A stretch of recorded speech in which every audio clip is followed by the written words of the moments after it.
مور هذا العصير كاينه قصه استقبال الفواكه الطريه والمختاره بعنايه في المصنع ديال فالنسيا، والخزان اللي كيجمعها في حراره 4 درجه اللي من بعد تيدخل في انابيب خاصه وما يقدر يشوفوا او يقيسوا حتى شي حد.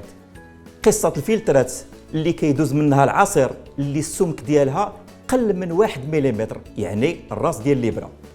قصه البستاره اللي كتم في حراره 95 درجه. قصه الاله اللي كتخلي المنتوج طبيعي ومحافظ على القيمه الغذائيه ديالو حتى لتاريخ انتهاء الصلاحيه وما كتزاد فيه حتى شي مواد حافظه. قصه لومبالاج اللي كيجي محمي في غلاف خاص لهذه العمليه وكيتعقم بآلات وروبوات في مراقبه صارمه. قصه اللقاء بين العصير والعلبه وفي ظروف معقمه، والفضاء حتى هو معقم. وما ننساوش ديما العصير طبيعي وما كتزاد فيه حتى شي مواد حافظه.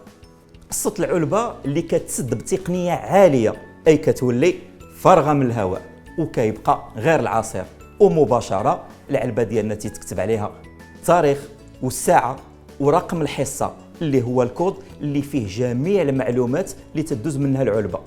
قصه الغلاقه اللي كتسد في العلبه والتلفيف اللي كيخلي المنتوج محمي حتى لعند اخر مستهلك. دابا منتوجنا الطبيعي في لاباليت واجد باش يخرج للسوق، ولكن بلاتي مازال قصه اخرى.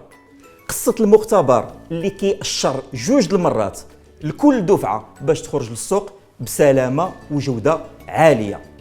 مره على سلامه جوده العصير اللي كيتحط في واحد الظروف قاسيه بحال الرطوبه والحراره باش نتاكدوا ان العصير ديالنا خاضع لمعايير الجوده، ومره على سلامه العلبه ديال العصير، بمعنى العلبه مسدوده مزيان وخاضعه لشروط السلامه وما فيها حتى شي تقبه مهما كانت صغيره. هذا الشيء كامل الا بغيتوا منتوج طبيعي وبلا مواد حافظه. هذه باختصار قصه عصير فالنسيا.